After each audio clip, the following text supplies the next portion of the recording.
Unidad 7. La reforma monárquica en Inglaterra. Al contrario que la reforma luterana de los sacerdotes alemanes y la reforma magisterial de los consejos de las ciudades suizas, la reforma en Inglaterra era un esfuerzo centrado en los altibajos de una dinastía real, la dinastía de Tudor, en conjunto con ramas informales. Sección 1. Una revolución constitucional.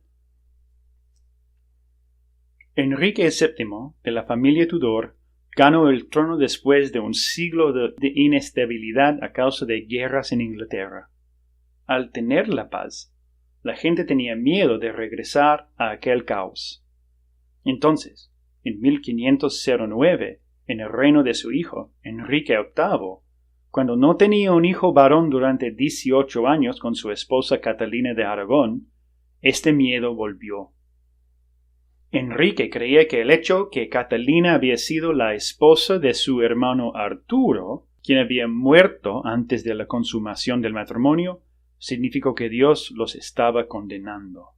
Entonces decidió de intentar de anular el matrimonio con Catalina para casarse con Ana Bolena. Pero el santo emperador romano, quien fue el sobrino de Catalina, tenía control de Papa. Entonces el Papa negó la petición. Como resultado, Enrique buscó una solución para conseguir el permiso que quería en Inglaterra, en vez del extranjero. Por eso, entre 1529 y 1532, el Parlamento inglés promulgó leyes contra los abusos de la Iglesia y declarando los cleros como traidores por recurrir al Papa en vez de un corte inglés. Para poder hacer esto, Enrique estaba aprovechando del sentimiento anticlero en la clase media inglés. Bajo esta presión enorme, los cleros confesaron su culpabilidad y reconocieron oficialmente a Enrique como la cabeza de Iglesia en Inglaterra. El Parlamento reforzó este reconocimiento con 3 actos en 1534. El Acta de Supremacía, reconociendo el papel de Enrique sobre la Iglesia. El Acta de Traición, declarando la muerte de todos que no reconoce el Acta de Supremacía.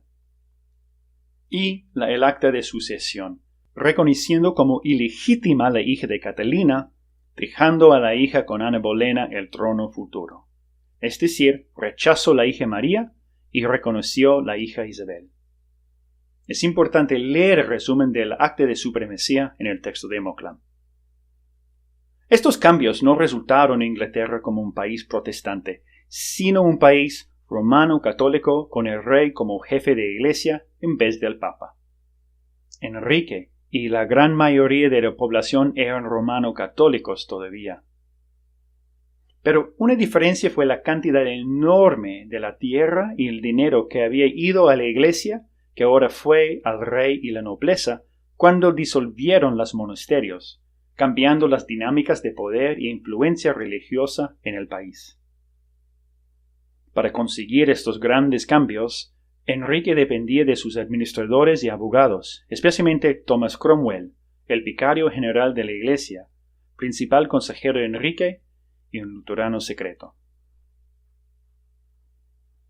Sección 2. Cambios religiosos.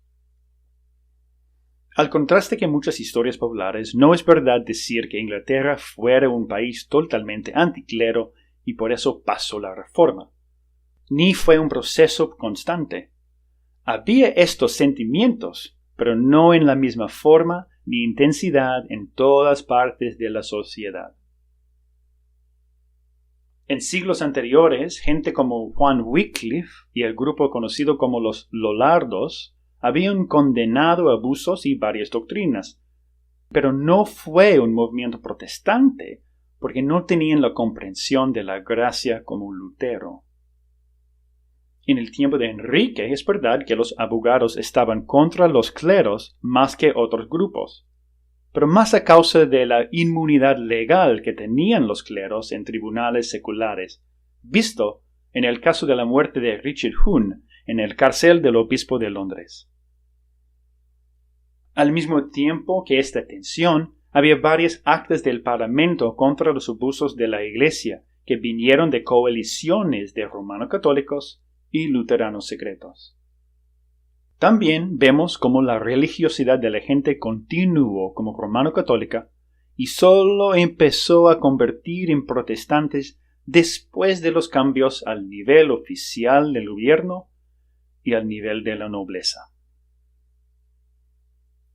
Entre 1536 y 1539, Thomas Cromwell, con el arzobispo de Canterbury y otro luterano secreto, Thomas Cranmer, promulgaron algunas reformas iniciales y moderadas, introduciendo cambios indirectamente. Enfatizaron aspectos de la religión tradicional más alineados al luteranismo, sin decir nada contra el romano-catolicismo. Introdujeron una Biblia en inglés. Promulgaron requisitos de enseñar contra las supersticiones e íconos y al favor del uso de la Biblia en inglés, y que fue obligatorio de predicar sobre el Evangelio. Menos indirecto fue la disolución de los monasterios, cuyo resultado vimos en el fin de sección 1. Pero en los años después de estas leyes, hasta la muerte de Enrique, había una reacción fuerte confirmando las doctrinas católicas claves. Representamos este proceso con la imagen de un péndulo. Sin embargo, Enrique había dado responsabilidad por la educación de su hijo, Eduardo, a un grupo de protestantes. Entonces, fue los protestantes que tenían el poder en la nueva época de Eduardo VI. En la misma manera que Thomas Cromwell fue clave por los cambios políticos, Thomas Cranmer fue clave en los cambios de la Iglesia. Ayudó a la investigación por las soluciones al asunto de Catalina de Aragón y firmó la anulación de su matrimonio, permitiendo el matrimonio de Enrique y Ana. Su impacto continuó después de la muerte de Enrique. Sección 3. Evaluación. Había 3 movimientos principales simultáneos en la Reforma inglesa. La reforma constitucional de la relación entre la Iglesia y el Estado, respondiendo a Enrique. La reforma religiosa secreta que inició cambios en la Iglesia por Cranmer y Cromwell. Y la reforma popular, mantenido por el medio clase y las universidades. Vamos a ver el desarrollo de estos 3 en los reinos siguientes.